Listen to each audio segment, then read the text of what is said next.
ባለቤቴ ሰላት አይሰግድም፣ ደስ ሲለው ይሰግዳል፣ ሲፈልግ ደግሞ ሳይፈልግ ደግሞ አይሰግድም። ስግድ ስለው ምን አገባሽ ይለኛል። ይህን ሰው ፍች መጠየቅ በሸሪዓ ይፈቀድልኛል ወይ ትላለች። ቤቴ መስጂድ ግቢ ስለሆነ ቤቴ ውስጥ ጀማዓ አቆምኩኝና መሀል ላይ መብራት ሄደ እና አልተሰማኝም፣ በራሴ ቀጠልኩ። ሶላቴ ተቀባይነት ይኖረዋል ወይ ይላል። አንድ ሰው ለሌላኛው ሰው አላህ ያክፍርህ ብሎ መራገም ሁክሙ ምንድነው ይላል። የአላህ ጓደኛ አድርገህ ብሎ ዱዓ ማድረግስ ይቻላል ወይ? እኒህን ያለ ሰው ሁክሙ ምንድነው ይላል። የካፊሮች ልብስ ይነጅሳል ወይስ አይነጅስም ይላል። በትንሽ ልጅ ላይ ሶላተል ጀናዛ ይሰገዳል ወይ ይላል። ሶላት ሰግዳለሁ ግን መግሪብ ሰዓት ላይ ለመስገድ ስራ ይበዛብኛል ይላል። ምን ላድርግ እያለ ነው። ብስሚላሂ ረህማኒ ረሂም አልሐምዱሊላህ ወሰለላሁ ወሰለም ዐላ ረሱሊላህ ወዐላ አሊሂ ወሰሕቢሂ ወመንዋላህ። የተከበራችሁ ሱና ቴሌቪዥን የቴኮ ፕሮግራም ተከታታዮቻችን ነው። ቴኮ ፕሮግራማችንን አሁን እንጀምራለን። እስከ ፕሮግራማችን ፍጻሜ ድረስ አብራችሁን ቆዩ። መልካም ቆይታ ይሁንላችሁ ኢንሻአላህ። ሰላም አለይኩም። ወአለይኩም ሰላም ወራህመቱላህ። ለማን ናችሁ? አልሐምዱሊላህ። እንዴት ናችሁ? አልሐምዱሊላህ። ዛሬም የተለያዩ ጥያቄዎች አሉ ኢንሻአላህ እናቀርባቸዋለን።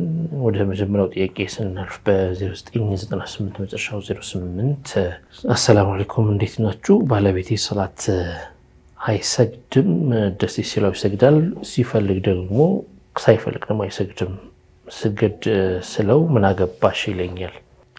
ይህን ሰው ፍች መጠየቅ በሸሪዓ ይፈቀድልኛል ወይ ትላለች።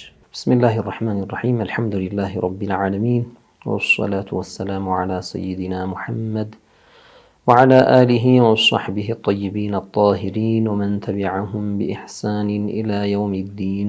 أما بعد فأسأل الله تعالى أن يجعل نياتنا خالصة لوجهه الكريم وأن يوفقنا لما يحبه ويرضاه وأن يحفظنا من الزلل إنه على كل شيء قدير. أو الصلاة ما يسجد سو فاسق نو فاسق سو الله المتفراسيت لما تفراسيت كف ويم دمو أتشاوا لهنا يشلم فاسقنا غير فاسق كل يدلهم درجات جو سوتش بابزانيو تدار لي مسارته سيلو أرى أتمتنهم ويم دمو أتمتناتهم يبالل بزوجي ميايوت هابتن ንብረትን ገንዘብን አንዳንዴ ደግሞ የባለስልጣን ልጅ ምናምን የሆነውን ብቻ ነው። ምንም እንኳን ሸሪዓ ላይ እነዚህ ነገሮች ቦታ ቢኖራቸው ያኔ ኩፍ የሚባሉት ብዙ ደረጃዎች ቢኖሩም የዲኑን ፓርት ግን አብዛኛው ሰው አያየው። አንዳንድ ጊዜ ገንዘብ ስላለው ብቻ አላህን የምትፈራዋን የሆነች ደሃ ሴትን ከጠየቀ እሷ እኮ ደሃ ነች እኮ አትመጥንህም የሚሉት ነገር አላቸው። እሷ ግን አላህ የምትፈራ ሆነ እሱ ይሄን ፋሲቅ ይሆናል። እሱ ነው ማይመጥናት በሐቂቃ ሲታይ ማይመጥናት እሱ ነው ያኒ። ስለዚህ አሁን ከመጀመሪያ ከመሰረቱ ይሄንን ባል ስታገባው ሐሉን ያወቀች እያየች ወዳ ፈቅዳ ወዳ ሲባል ያኒ በቃ ይሁን ላግባው ብላ አግብታ ከሆነ የሷ ኸለል ነው ከመጀመሪያውኑ ያለ ኸለል። ከጊዜ በኋላ የተገለጠላት ነውሩ ከሆነ ግን አይቡ ከሆነ ግን እኔ ኩፍኤ አይደለምና ከዚህ ሰው ጋር እኔ በትዳር መዝለቅ አልፈልግም ብላ ልታመለክት ወይም ደግሞ ጉዳዩን ረፍዕ ልታረግ ወይ እንዲሰግድ አላህ የሚፈራ ከሆነ አለዚያ ደግሞ የኔ ብጤ አይደለም አቻ አይደለም አቻይ ላልሆነ ሰው ይዳራችሁኝ ብላ ወላጆቿን ነገራ ለመለያየት ልትጠይቅ ትችላለች ማለት ነው። አሁን አብዛኞቹ ሰዎች የመጀመሪያ የፍቅር ሰሞን ይሆንና ባይሰግድም ምን ባይለም ዋናው ገንዘብ ይኖረው እንጂ ወይም ደግሞ አልፎ አልፎ የሚሰግድም ቢሆን ሴቶች መርሐባ ብለው ይገባሉ። አንዳንዶች እኔ መክረዋለሁ ወይ እስኪ ያስተካክለዋለሁ እኔን ሲያገባ የሚሉት ነገር አላቸው። እና መጀመሪያ ላይ አይቡን ነውሩን አይተው እንቢ ማለት ሲገባቸው ይገቡበትና ከዛ በኋላ ደግሞ እንዲህ ያለበት ምን ነገር ያመጣሉ። على كل حال መስአለው ቅድም በጠቀስነው መልኩ ይሁንና እሱ ግን ምን አገባሽ የሚለውን ንግግር በሚናገርበት ሰዓት አላህን ፍራ ስገድ ስትለው አንቺ ምን አገባሽ ካላት አንዳንድ ጊዜ ምን አገባሽ የሚለው ቃል በጣም ከባድ እምነትን የሚያፈርስበት ደረጃ ሊደርስ ይችላል። ለምን ሸሪዓን ወደ ማስተባበል የሚሄድ ነገር ስለሆነ እኛ አንዳችን ሌላችን ላይ ወንጀል ካየን ተወንጀል አትስራ ብሎ መከልከል ወይም ደግሞ ማዕሲያ ይሰራ ካየነው ተው ብሎ የመከልከል የመከልከሉ ነገር ያገባናል። ሸሪዓ ላይ ማለት ያገባናል። አያገባህም አይባልም። ማንኛውም ሰው من رأى منكم منكرا فليغيره بيده فمن لم يستطع أو فإن لم يستطع فبلسانه فإن لم يستطع فبقلبه وذلك أضعف الإيمان بالوال رسول الله صلى الله عليه وسلم.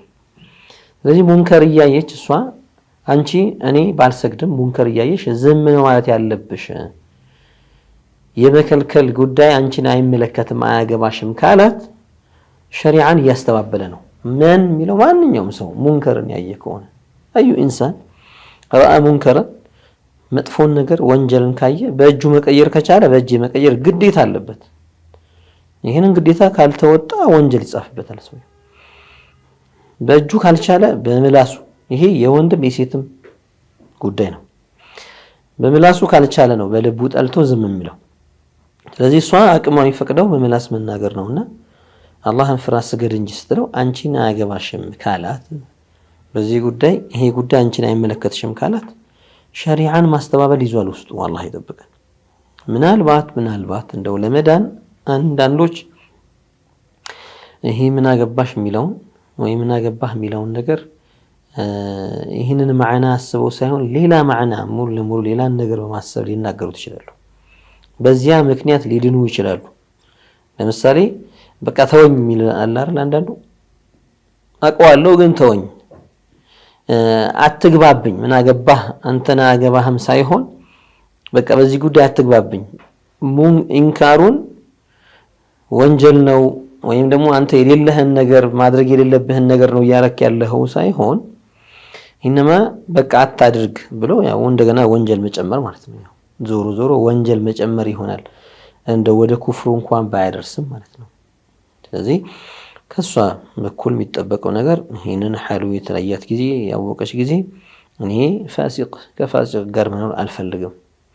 እንዲህ አይነት ሶላት ማይሰግድ አላህን ማይፈራ ባል ልጆቹን በምንድነው ተርቢያ የሚያረጋቸው? አላህን በመፍራት ነው ተርቢያ የሚያረጋቸው። ወላጅ ሶላት ማይሰግድ ሆነው ልጆች ካዩት في غالب الاحيان ልጆችም እየተዘናጉ ነው የሚያደርጉት። እንደ ሁሉም ልጅ እንደዛ ባይሆን እንኳን የተወሰነ ልጅ ግን ተከትሎት ይሄዳል።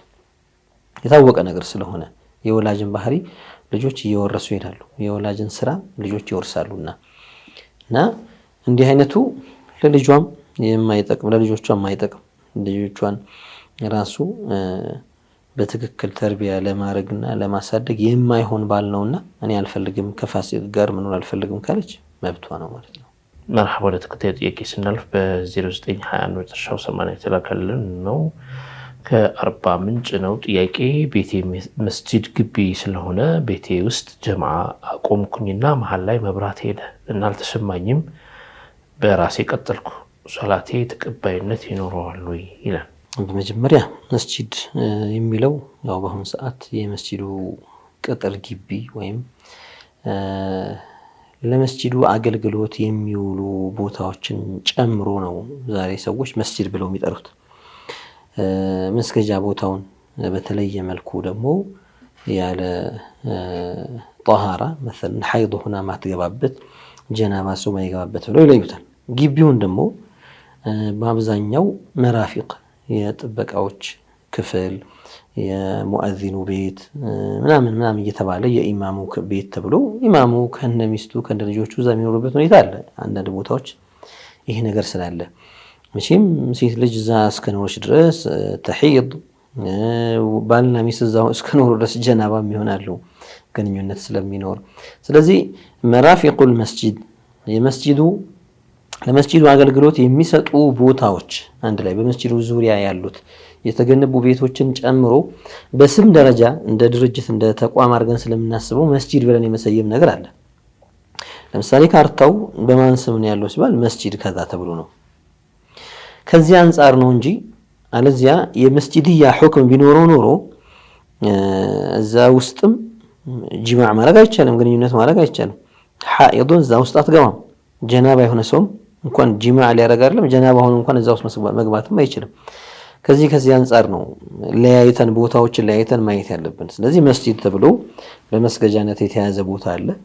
በአብዛኛው ጫማ ውልቅ ምናምን የምንገባበት ምንጣፍ ምናምን የሚደረግበት ወይም በረንዳ ይኖረዋል። ከሱ በተጨማሪ ደግሞ መራፊቅ ሽንት ቤት አለ፣ ሻወር ቦታ ይኖራል፣ የዘበኛ ቤት ይኖራል፣ የጥበቃ ቤት፣ የኢማም ቤት ይኖራል። ከሚስቱ ከልጆቹ ጋር እዛ ይኖርበት ይችላል። የሙአዚን ቤት ተብሎ ሊኖር ይችላል። እነዚያ ከመስጂድ ሁክም የተለዩ ናቸው። ከመስጂዱ ሁክም የተለዩ ናቸው።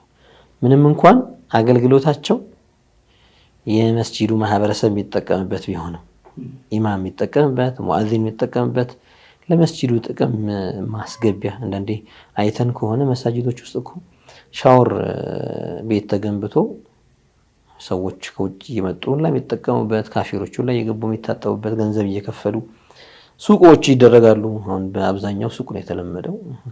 ህንጻዎች ይገነቡና መስጂዱ መሬት ላይ በስም ደረጃ መስጂዱ መሬት ላይ ነው የሚገነባው የሚባለው። ያው በካርታ ደረጃ ሲታይ መስጂድ የተባለው ግን በሐቂቃ በሁክም ሸርዒ መስጂድ ተብሎ ለብቻ ተለይቶ የሚኖር ቦታ አለ ከዛ ውስጥ። ስለዚህ መስጂድ ምንለው ያንን ፓርት ከሆነ ከዚያ ውጪ ኻዲሙል መስጂድ ለምሳሌ ቤቱ ሆኖ ክፍል ውስጥ ሆኖ ጀማዓ ሰግዳለሁ ቢል በማይክሮፎን ይሰማኛል አይደለም ወይ ብሎ ቢቆም መሃል ላይ ራቢጥ ነገር ሳይኖር ወደ ኢማሙ ቀጥታ የሚያስኪድ ክፍት መሄድን መተላለፍን የሚከለክል ነገር ሳይኖር ወይም ክፍት ነገር ኖሮ ቢሆን በር ኖሮ ቢሆን እንደገና ደግሞ ራቢጥ ኖሮ ቢሆን እሱና ኢማሙን የሚያስተሳስር ችግር አልነበረው። እነዚህ ነገሮች ሳይኖሩ ግን ለብቻው ክፍል ውስጥ ሆኖ ቤቱ ውስጥ ሆኖ የዘበኛ ቤት ለምሳሌ የኻዲም ቤት ውስጥ ሆኖ ጀማዓ ተከትዬ ሰግዳለሁ አይሆንም። ለምን? ለብቻው ተገልሎ እንዳለ ስለሚቆጠር መራፊቁ ነው እንጂ አሁን የመስጂድ ሁክም ያለበት ቦታ ላይ አይደለም ያለ ነው። በሙሉ ግን የመስጂድ ሁክም ያለበት ቦታ ላይ ኖሮ ሌላ ክፍል ውስጥ መሳጅዶች ብዙ ክላስ ሊኖራቸው ይችላል። ብዙ ክፍሎችን አንድ ሰው መስጂድ ወቅፍ ሊያደርጋቸው ይችላል። ሌላኛው ክላስ ውስጥ ሆኖ ቢሰግድ ሰው ኢማሙ ሌላኛው ክላስ ውስጥ ቢኖር የመስጂድ ሁክም እስካለበት ድረስ ቦታው ዋናው ነገር ወደ ኢማሙ የሚወስድ መንገድ ይኖር። ወለው يحتاج الى الازورار والانعطاف ይላሉ። ዞሮም ቢሆን በጀርባ በኩልም ቢሆን በቂብላው ትይዩ እንኳን ባይሆን በኋላ በረው ወጥቶም ቢሆን እንደዚህ ሄዶ ኢማሙ ጋር መድረስ የሚያስችል መንገድ እስካለ ድረስ ምንም ችግር የለው። በዛ መስጂድ ውስጥ ከመስጂዱ ሳይወጣ ወደ ኢማሙ ማስጊድ የሚችል መንገድ ኮሪደር ካለ ተሰስሩ አለ። ኢማሙን መከተል እስከቻለ ድረስ ሰውቱ ይደርሰዋል። ለምሳሌ ሐረካውን ያቃል፣ ሩኩዕ ላይ ነው ስጁድ ላይ ነው የሚለውን ያቃል። ያ በሌለበት ሁኔታ ግን አሁን በጠቀስነው መልኩ ለምሳሌ ኻዲም ክፍል ሆኖ ሙአዚኑ ክፍል ሆኖ እሰግዳለሁ ቢል አይሆንም። ራቢጥ የለም። ሁለተኛ ሳቲር ወይም ሐኢል ከልካይ ነገር መኖር የለበትም ብለን ነበር። ይሄ ነገር አለ፣ ከልካይ ነገር አለ። እሺ በመስጂዱ ሁክም ነው ያለው ብለን እንወስደውና ሁለተኛውን አማራጭ ወስደን እየሰገደ እያለ ማይክሮፎኑ ጠፋ ወይ ደግሞ መብራት ጠፋ፣ ተቋረጠ። እና ማይክም ሊበላሽ ይችላል አይደል? አምፕሊፋየር ሊበላሽ ይችላል፣ ተበላሸ። ለም يمكنه المتابعه መከተል አልቻለም። በዚህ አይነት ሁኔታ ምንድነው የሚያደርገው? ينفرد ويتم صلاته ለብቻው መነጠሩን ይነይትና ከኢማሙ ወቅቲዳ እንደወጣ አድርጎ ነይቶ የራሱን ሶላት ይቀጥላል እንጂ በገጠመ መከተል አይቻልም። ምናልባት አሁን ሩኩዕ ላይ ሊሆን ይችላል። እስኪ የተወሰነ ሰከንዶችን እየጠበቀ እንደዛ መከተል አይሆንም። ሊያነው لا يمكن المتابعه ከጀማዓ ሸርጦች መካከል በህብረት ለመስገድ ካሉት መስፈርቶች ወይም ቅድመ ሁኔታዎች መካከል አንዱ ምንድነው? መከተል የሚመች መሆን አለበት። የኢማሙን እንቅስቃሴ أن يعرف بانتقالات إمامه يا إمامون انكسكاسي ركوع لاينو اعتدال لاينو سجود لاينو جلوس بين السجدتين لاينو أهونم قيام لاينو عندي ملون ملايت مشار اللبت ما وقع اللبت لذي يو بمسجد حكم كوسر نو تياك أشين تياك وتياكي الصلاة ولا بتشو تقنطلو مجرسو تذكر يهنال نجرجن عند مؤذن بيت عند إمام بيت عند زي مثلي ملكو تقنطلو مالو بيت وجوستي يسجل كونا كمجمر يونو قدوة وتذكر أيضا ተከትሎ መስገዱም ትክክል አይደለም። አሁን እንዳላችሁት የመስጂድ ቅጥር ግቢ የሚባለው ታሳቢ የሚደረገው ሶላት የሚሰገደውን ፓርት ብቻ ነው ሶላት መስገጃ የሚባለው። ከዛ በኋላ ግን ሲሞላ ብቻ ተያይዞ ይመጣል። ያው እነሱም እያዩ ይሰግዳሉ። ስለዚህ የተያያዘው ማለት ከመስጂድ የማይባለው ግን የመስጂድ ክልል ተብሎ የሚታሰበው ቦታ ላይ ሆኖ መስገድ እዛ ጋር ሆኖ እየሰገደ ከሆነ ነው የተለያየ ሁክም የተሰጠው ከዛ ውስጥ ነው ከዛ ውጭ ነው የሚለውን ሁክሙን የለየ ነው። ለዛ ነው ምንድነው ኢማሙና ማእሙሙ ሁለት የተለያዩ ቦታዎች ከሆኑ ከሚል መነሻ ነው። ኢማሙ ያለው መስጂድ ውስጥ ነው፣ ማእሙሙ ደግሞ ከመስጂዱ ውጪ ነው። በስም ደረጃ የመስጂዱ ቅጥር ግቢ ሊባል ይችላል እኮ ግን ሐቂቃው ግን ከወሰድ ነው በትግበራ ደረጃ ግን አንተ እኮ መስጂድ ነው እንዴት ጀናባ ሆነ ትገባለህ ይባል። ኧረ እኔ ቤቴ ነው እኔ ከሚስቴ ጋር የምኖርበት ነው የሚለው። ሚስትህ እኮ አሁን ሐኢድ ነች እንዴት ትቀመጣለች ይባል። ይሄ እኮ ለኛ የተሰጠ መኖሪያ ቤት ነው እንጂ መስጂድ አይደለም ነው የሚለው። መስጂድ አይደለም ሲል ያ መስገጃ ቦታ አይደለም እንደማለት ነው። ስለዚህ በተጨባጭ መሬት ላይም ቢሆን ሰዎች ይለያሉ አይደል? እንዴ ሰዎች እኮ ዘመዶቻቸው ላይ ይመጣሉ እኮ ሴትም ዘመዶቻቸው ሐይድ ሆናም ለዘይር ትችላለች፣ ቤታቸው ልትመጣ ትችላለች፣ ያው የመስጂዱ ቦታ ላይ የተሰጣቸው ቦታ ላይ። ስለዚህ መኖሪያ ተብሎ ስለሚታሰብ ስለዚህ ሁክሙ ይለያያል መስጂድ ውስጥና ሌላ ቦታ ላይ እንዳሉ ሰዎች ናቸው። መተሳሰሩና ሱላው ካለ መሃል ላይ ራቢጥ ወይም የሚያስርላቸው ሰው ካለ ለምሳሌ ቂብላው ወደዚህ አቅጣጫ ሆኖ መስጂዱ በር ላይ ለምሳሌ አንድ ራቢጥ የኢማሙን ሶላት ከዚህኛው ሰውዬ ጋር የሚያስር አንድ ራቢጥ ቢኖር ከዚያ በኋላ ይሄኛው ሰውዬ ደግሞ ክፍል ውስጥ ሆኖ በሩ ክፍት ነው፣ ወደ ቂብላው አቅጣጫ ነው። ያንን ሰውዬ እያየ በር ላይ ያለውን ሰውዬ እያየ እዚህ ሆኖ ቢከተለው ኢማሙን ቢከተል ማለት ነው። ለራቢጥ ያክል ለማሰር ያክል ይሄ ሰውዬ መሃል ላይ ያለው ሰውዬ አለ። በዚህ መልኩ ቢያደርግ ይቻላል። ምንድነው ሸርጡ? አላ የኩነ በይነሁማ አክثر من 300 ذراع በመካከላቸው ከ300 ክንድ አይብለጥ ነው ይባላል። በሱና በዚያ በመስጂዱ ጫፍ መካከል ማለት ነው። በመስጂዱ ጥግና በዚህ ሰውዬ መካከል ወደ 150 ሜትር አካባቢ ርቀት አይኖር። ትልልቅ ግቢዎች ይኖራሉ። ከዚያ በላይም 150 ሜትር አለው፣ ከዛ በላይም ሊሆን ይችላል። አንዳንዴ የኻዲሞቹ ቤት የሙአዚን ቤት ምናምን ጥግ ሊሆን ይችላል። መስጂዱ እዛ ጫፍ ሊሆን ይችላል።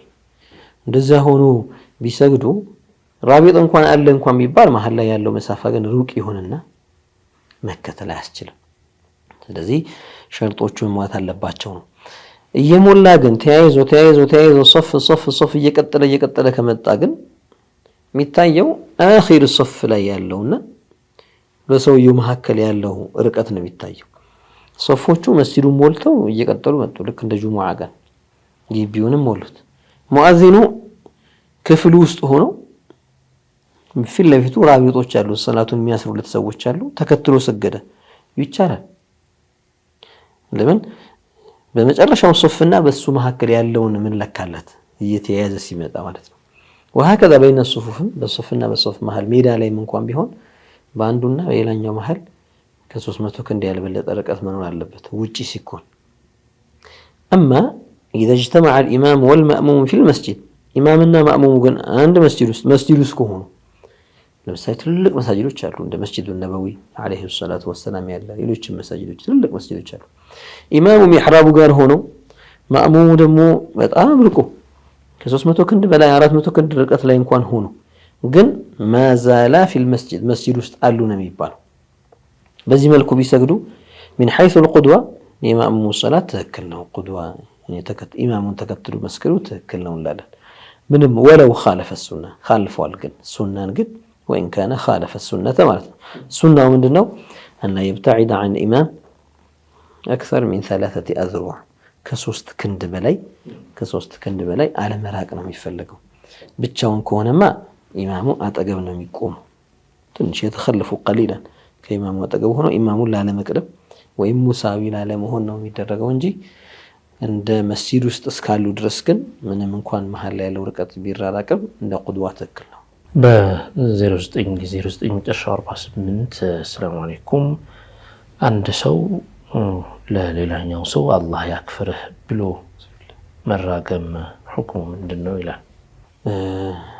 ይሄ ወልዒያዙ ቢላህ ሪዳ ካለበት እንዲከፍር ዱዓ ማድረግ እምነትን ይጎዳል። ያኒ ዱዓ ያደረገለት ነው እንደው ክፈር ብሎ ዱዓ ያደረገ ነው ውስጡ ይሄ ነገር እንዲሆን ይወዳል ማለት ነው። አሁን ሰው ለሰውን ሲጠላው አላህ ይስበርህ ይለዋል እንዲሰበር ስለሚፈልግ ማለት ነው። ይሄ ነገር ጉዳት እንዲደርስበት በንዴቱ ምክንያት ይፈልጋል። ስለዚህ ያን ነገር መከሰቱን ይወደዋል ማለት ነው። እንዲሆንም ይፈልጋል ማለት ነው። ኩፍር ነገር ሰውየው ላይ እንዲከሰት የሚፈልግ ሰው ወልዒያዙ ቢላህ እሱ ራሱ ኢማኑን ያጣል። ስለዚህ ሰውን እንዲከፍር ዱዓ የሚያደርግ ከሆነ ሪዳ አለው ማለት ነው። ያን ነገር መከሰቱን መውደድ አለ። الرضا بالكفر كفر ይሄ ቃዒዳ ትልቅ ቃዒዳዎች መካከል አንዱ ነው። ይሄ ቃዒዳ ከቁርአን የተወሰደ ነው። ከቁርአን ከተወሰዱ ቀዋዒዶች መካከል አንዱ الرضا بالكفر كفر يعني الله سبحانه وتعالى نزا كفر من نقروا سووش الذين يخوضون في الكلام الكفري ማለት ነው። الله لا استهزاء ያረጉ ነብዩ ላይ ያሾፉ እነሱ አይነት ሰዎች ጋር يعني ተቀምጣችሁ እንዲህ አይነት ወሬ ከጀመሩ መከልከል ካልቻለ ሰውየው ተነስቶ መሄድ እንዳለበት አላህ ያዛል። ያን ነገር መቃወም ስላለበት ያንን ነገር ግን ወዶ ዝም ካለዛ ቦታ ላይ ኢነኩም ኢዘን ሚስሉሁም ነው። እንግዲያው እናንተም እንደነሱ ናችሁ። ለምን راضيتم بما يقولون በሚናገሩት ነገር ወዳቸዋል ማለት ነው። ከዚህ ወስደው ዑለማዎች ምን አሉ? الرضا بالكفر كفر እሱ እንኳን ባይሰራው ሌላው የሰራውን ሌላው የተናገረውን ኩፍር መውደድ ወይም እንዲናገር መፍቀድ ወይም እንዲናገር ማድረግ ኩፍር ነው ይላሉ። ስለዚህ ወልዒያዙ ቢላህ ይሄ እምነትን ይገሰጣል፣ እስልምና የሚያሰጣ ነው። ተመልካቾቻችን የምትከታተሉት ጠይቁ ፕሮግራማችን ነው። አሁን የረፍት ሰዓታችን ላይ ደርሰናል። እንመለሳለን ኢንሻአላህ። ተጠብቁ።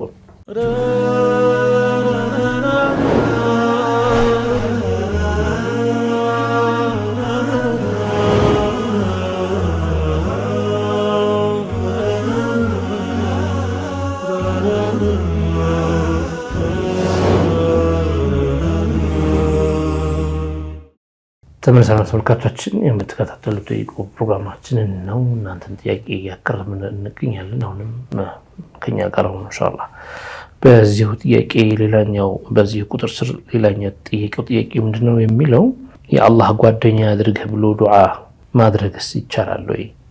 እንሂን ያለ ሰው ሁክሙ ምንድነው ይላል። ወልዒያዙ ቢላህ አንዳንድ ሰው ያኒ ይመስለኛል ስለ አላህ የሚያቀው ወይም ደግሞ የሚረዳው ነገር ሌላ ሆኖ ይመስላል። ካፉ የሚወጣው ነገር እንዲህ አይነት ነገር የሚሆነው ወልዒያዙ ቢላህ ተዓላ የአላህ ጓደኛ አድርገህ ማለት ይሄ ኢማንን የሚጎዳ ንግግር ነው። ለአላህ ጓደኛ የለውም። አንዳንድ ሐዲሶች ላይ መጡ اللهم أنت الصاحب في السفر والخليفة في الأهل የሚላል أنت الصاحب في السفر ማለት أنت الذي ترعانا وتحفظنا ማለት ነው። መንገድ ላይ መጠብቀን አንተ ነህ ማለት ነው።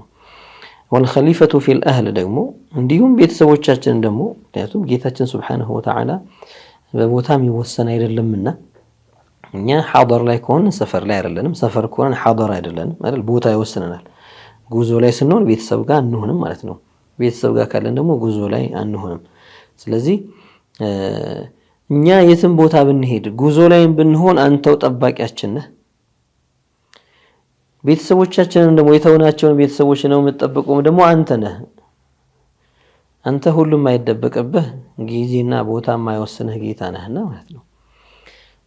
ወደ እኛ አምጥቶ ወልዒያዙ ቢላህ አላህን ልክ እንደሆነ ባለስልጣን ወይም እንደሆነ ሰው እንደሆነ ፍጡር ጓደኛ እንዲሆንለት ዘመድ እንዲሆንለት ወንድም እንዲሆንለት የሚለምን ወይም ይሁንልህ እያለ የሚል ሰው ስለ አላህ ማያውቅ ሰው ነው በሐቂቃው ማለት ነው። ፈጣሪን አላሁ ስብሓነሁ ወተዓላን በእንዲህ አይነት አውሳፎች መግለጽ አይቻልም።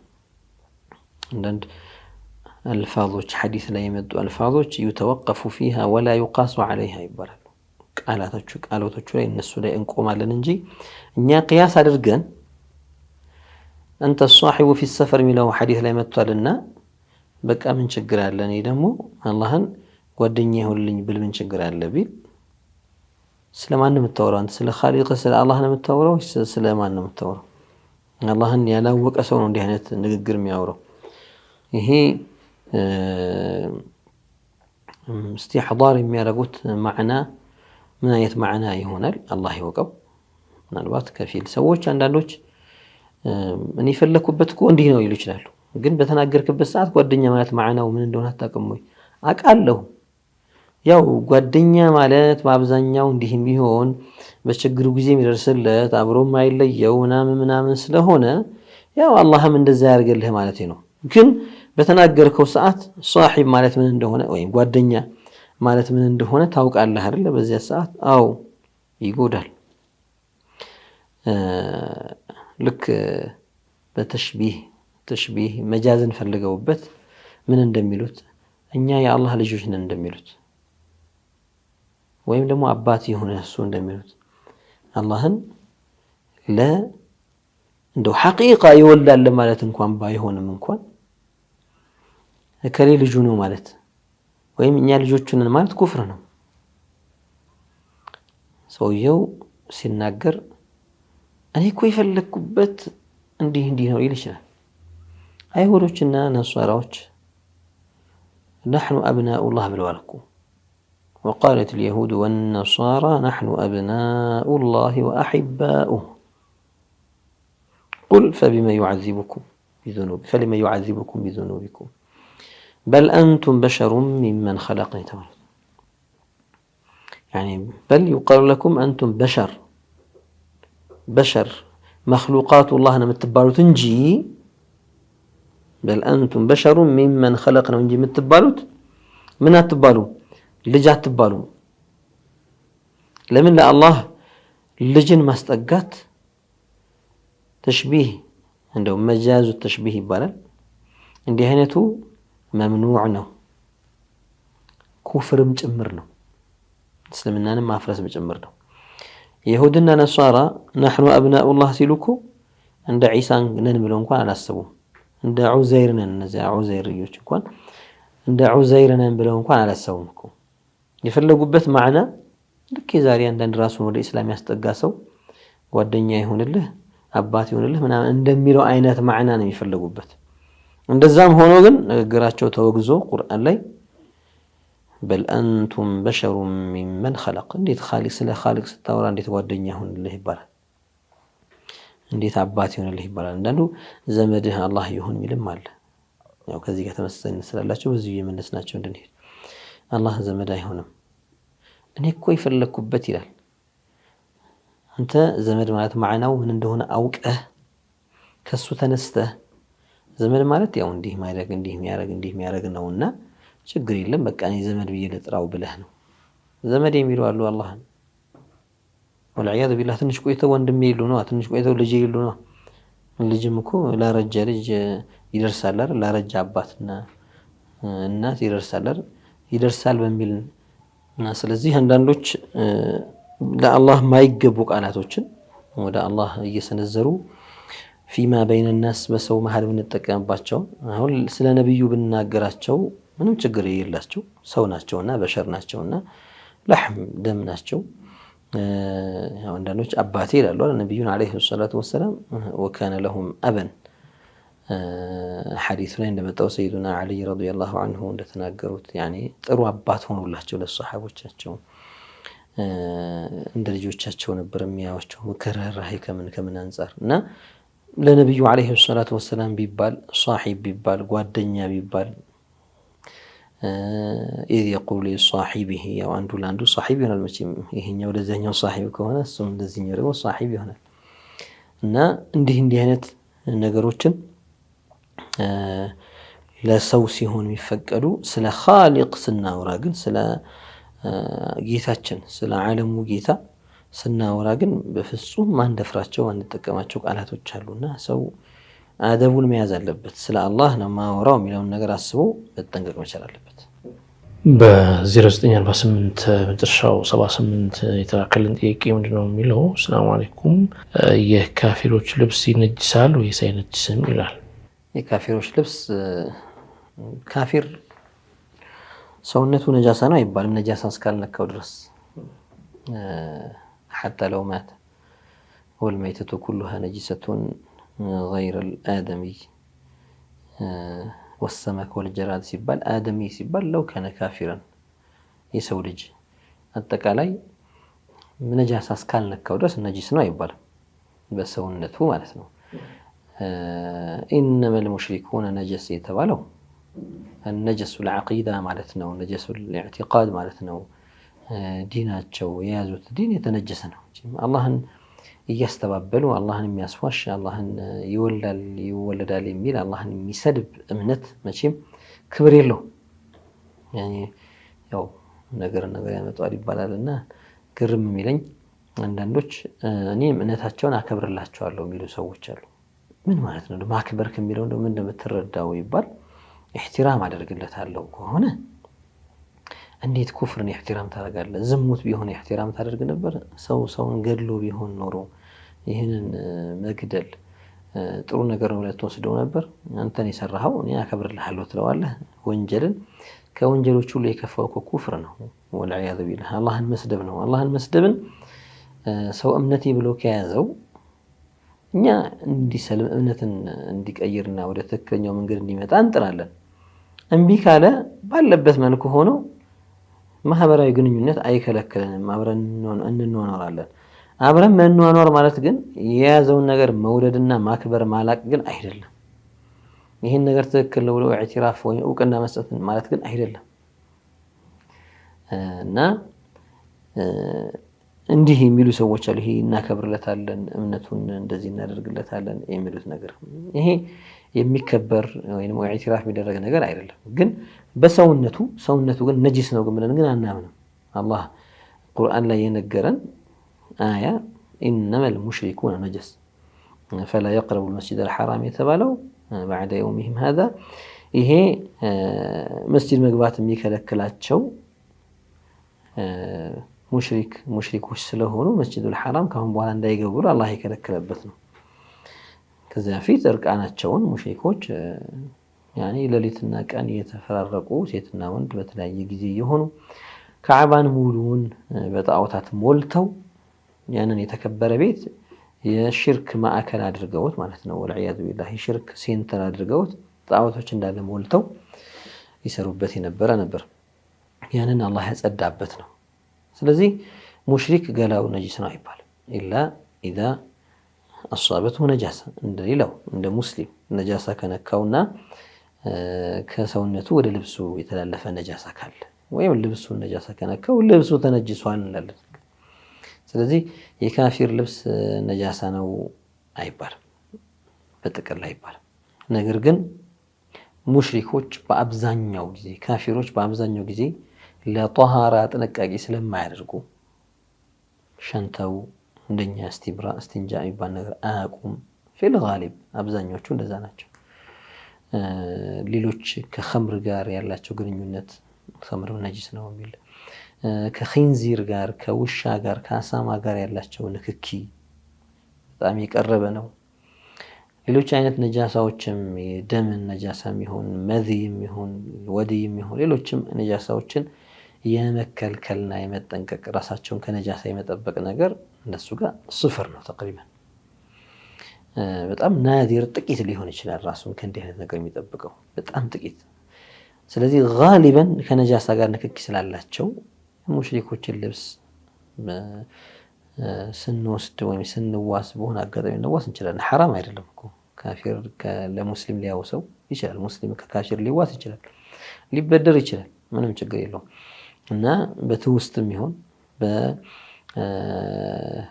ለጊዜው መጠቀሚያ ተብሎ ለጊዜው በማዋስ መልኩ ቢሰጠን ልብስ ቢሆን መታዕ ቢሆን ሌላም ቢሆን የጥንቃቄ አካሄድ መሄድ የሚባለው ነገር በታሰበበት መልኩ ወይም ደግሞ በታወቀው መልኩ ይሄዳል። የጥንቃቄ ጋሊበን ነጃሳ አይጠነቀቅምና ስለዚህ እኔ አጥቤ ልቤን ማረጋጋት ፈልጋለሁ።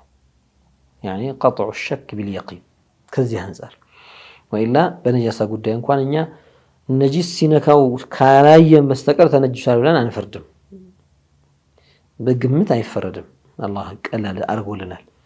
አንዳንድ ነገሮች ላይ ሸክ ከገባ ማድረግ አትችልም። ከስጋ ጋር የሚያያዝ ነገር ለምሳሌ ሸክ ከገባብህ መብላት አይቻልም። ከነጃሳ ጋር ግን የሚያያዝ ሸክ አይከለክልም፣ የቂን ነው የሚከለክለው።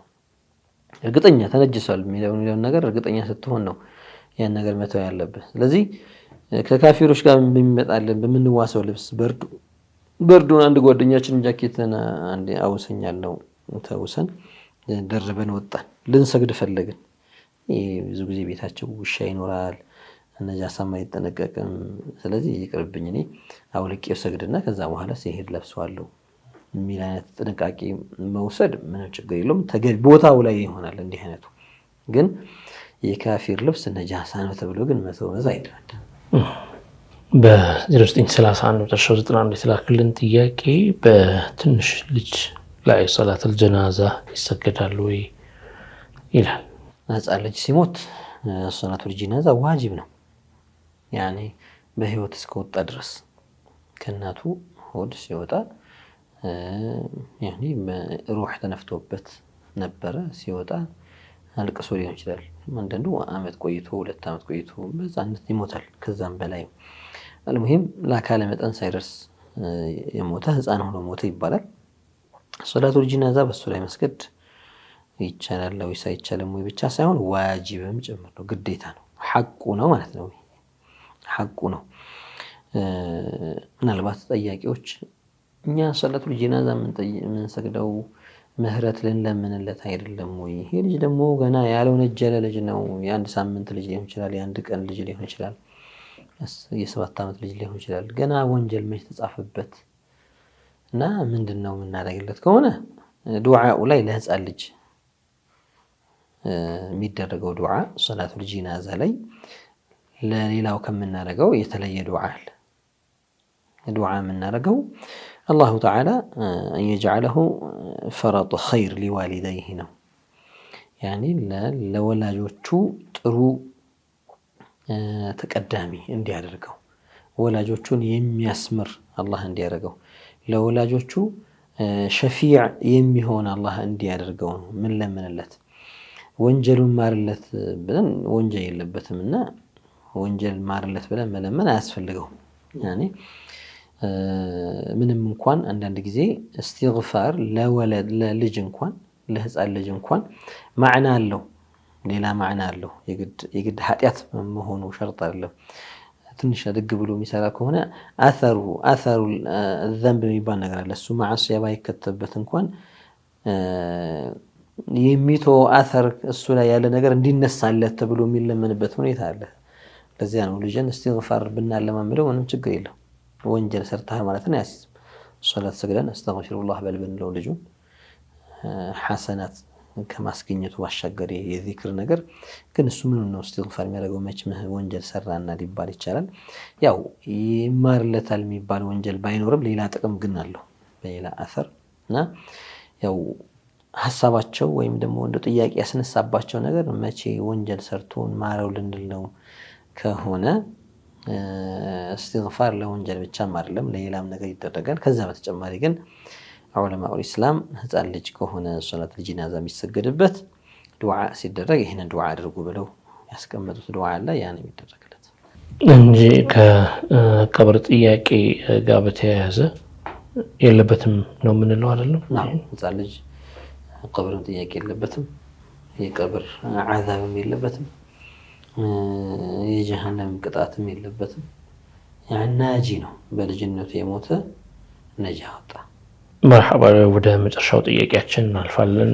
ዛሬ በ0902 መጨረሻው 83 ይስተላከልን ምንድን ነው የሚለው? ሰላት ሰግዳለሁ ግን መግሪብ ሰዓት ላይ ለመስገድ ስራ ይበዛብኛል ይላል። ምን ላድርግ እያለ ነው። መቼም ከሶላት የበለጠ ስራ የለም። እንደ ህይወት የመጀመሪያ ወሳኝና ዋና ነገር ብለን የምንይዘው እሱን ነው። አንዳንድ ጊዜ እንደ ተቅሪብ ያክል ነው። የሆነ ድግስ የሆነ ዝግጅት ይዘጋጅና ዋና ተብሎ የሚቀርብ ፕሮግራም አለ። አጃቢ ተብሎ ደግሞ የሚቀርቡ ነገሮች አሉ። ለአጃቢ ተብሎ ዋና ፕሮግራም አይሰረዝም። مثلا እንደ ሰውኛ እንኳን አስተሳሰብ ማለት ነው። የሆነ ዋናው ፓርት ብለህ የምታስበው ነገር አለ፣ እዛ ላይ መቅረብ አለበት ብለህ የደገስክለት። ሌሎች ደግሞ መሀል ማማሞቂያ ማደማመቂያ ምናምን ብለህ የምትጨምራቸው ነገሮች አሉ። ለማደማመቂያ ብለህ ዋናውን ትሰርዛለህ? አትሰርዝም። ሰው ልጅ በህይወቱ ላይ ከሚሰራው እዚህ ዱንያ ላይ ሲቆይ የሚቆይባቸው ዋና ጉዳዮች ከዋናዎቹም ዋናው ጉዳይ بعد الإيمان بالله ورسوله أن يصلي ሶላት መስገድ ነው። በቃ ለመስገድ ነው። እኔ እድሜ እስካለ ድረስ እዚህ ምድር ላይ ስኖር በዋናነት የምሰራው ስራ ምንድነው ይባል ቢሮ መግባት አይደለም፣ ወይ ደግሞ በቴሌቪዥን መቀረጽ ማለትም አይደለም፣ ፕሮግራም ማሰራጨትም ዋና ነገር መነገድም አይደለም፣ ዋና ነገር ምሳቁር ስርዓትም አይደለም። አንዳንድ ሰዎች በቃ ዋና ነገር ምሳቁር ስርዓት አድርገው የሚይዙ ሰዎች አሉ። በቃ ጉዳያቸው ሌላው ማሰማመሪያ ነው፣ ትልቁ ጉዳያቸው መብላት አድርገው የያዙ ሰዎች አሉ። አላህ ነጃ ይበለን ከእንዲህ አይነት አስተሳሰብ። እኛ ሙስሊሞች ሰው የታዘዘው እንደዛ ነው። የከፈረው ከፍሮ ሄዱ ነው እንጂ ሰው የታዘዘው ወማ ኸለቅቱ ልጅነ ወልኢንሰ ኢላ ሊያዕቡዱን። ትልቁ የዒባዳ ማሳያ ደግሞ ተዓዚም እኮ ዒባዳ ነው። በውስጣችን አላህን ተዓዚም ማድረጋችንም ዒባዳ ነው።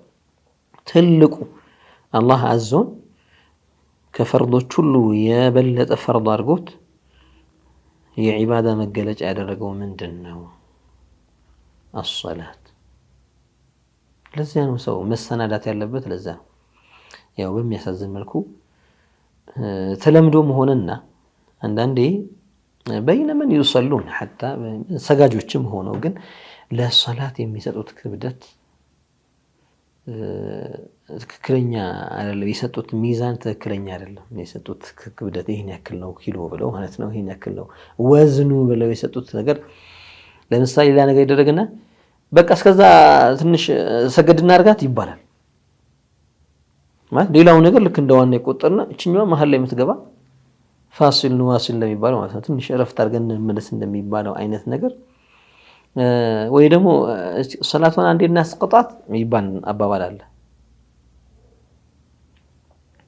ለምን ልትሞሸር ነው? ለሶላት ካልተሞሸርክ፣ ለሶላት ራስህን ካላዘጋጀ፣ ሶላት ውስጥ ገባ ዋና ነገር ነው ብለህ ካልገባ ምንድነው የኑሮህ ጣዕሙ ምንድነው? ሌሎች ፈርዶች እኮ ከሶላት በኋላ ያሉ ፈርዶች ናቸው። ፈርዱ እኮ ሶላት ብቻ ነው አላልንም። ሌሎቹ ፈርዶች ከሶላት በኋላ ይመጡ ናቸው። ሐጅ እንኳን مع أهميته مع أنه يغفر الله تعالى به الذنوب كلها ኃጢአት የተባለን صغيرها وكبيرها የሚመረበት ሚዛ ያለው ነገር ቢሆንም እንኳን ليس هو أفضل من الصلاة. الصلاة أفضل من الحج. الصلاة أفضل من الزكاة. الصلاة أفضل من الصيام. ሌሎች በአካል ከምንሰራቸው ዒባዳዎች ትልቁ ሶላት ነች። እና እኛ ሙስሊሞች ለሶላት ያለን ክብደት ለሶላት የሰጠነው ሚዛን መቀየር መቻል አለበት። ራሳችንን መፈተሽ መቻል አለብን። ዝም ብለህ ከጭንቅላት ላይ ለማውረድ ደፋ ቀና ብለህ ሹልክ ብለህ ጣጣጣ አድርገህ የምትመጣበት እንደዚህ እንትን የምትልበት ሳይሆን ቱሸሚሩ ለሁ ትዘጋጅለታለህ። ለሶላት የሚያስፈልገውን ነገር አድርገህ ስትገባም በስርዓቱ ገብተህ ስትወጣም በስርዓቱ መውጣት ይሄ ሙእሚን ብዙ ቁርአን አያቶች ላይ የመጣ ነገር ነው የሶላትን ክብደት። ኹሹዕ الذين هم في صلاتهم خاشعون መጀመሪያ አካባቢ ከተገለጹ ወስፎች የሙእሚን መገለጫዎች መካከል አንዱ ሶላቱ ላይ ኹሹዕ ይኖረዋል። ለምን ትልቁ أعظم العبادات البدنية አድርጎ ስለሚያስበው። ይህ ከሆነ ስራ በዝቶብኛል ብሎ ሰው የሶላቱን መግሪብ ይቸገራለሁ ስራ እየበዛብኝ ቢል ያኺ ምን ስራ ሰርተ ነው የሶላትን ጊዜ አጣበብ? ሶላት ካልሰገድክ ምንድነው ስራህ አንተ? በህይወት የመኖርህ ሚስጥር ምንድነው? እና ቅድሚያ ለሶላት ነው። ከመግሪብ እስከ ኢሻ በጣም ብዙ ሰዎች ደንበኞች መጥተው የሚገዙበት ሰዓት ነው ብሎ የሚያስብ ከሆነ በዛ ሰዓት ነው ሰው የሚበዛው፣ እግረኛ የሚበዛው ወደ ሱቄ በዚያ ሰዓት የሚል ከሆነ ليصلي أول الوقت مجمّري أول وقت قدم يسطو للصلاة يست شرعا كو التكلك كلام أوسط وقت لي مسكت شلاله آخر ليس هاود أبه مسكت شلاله كو حرام يدل. المهم أن تقع كل الصلوات كل الركعات قبل خروج وقت الصلاة. يشي وقت ساتوت أبا فيت قن مولو صلاته وقت لي متناك ألبت الله أزنو لن ከዚህ ሰከንድ እስከዚህ ሰከንድ ነው ብሎ አላህ አላስጨነቀንም። ብዙዎቹ ሶላቶች 1 ሰዓት 50 ደቂቃ 2 ሰዓት 3 ሰዓት ከዚያም በላይ ክፍተት ያላቸው ናቸው። አሁን በይነ الظهر والعصر አሁን ረጅም ሰዓት አለ።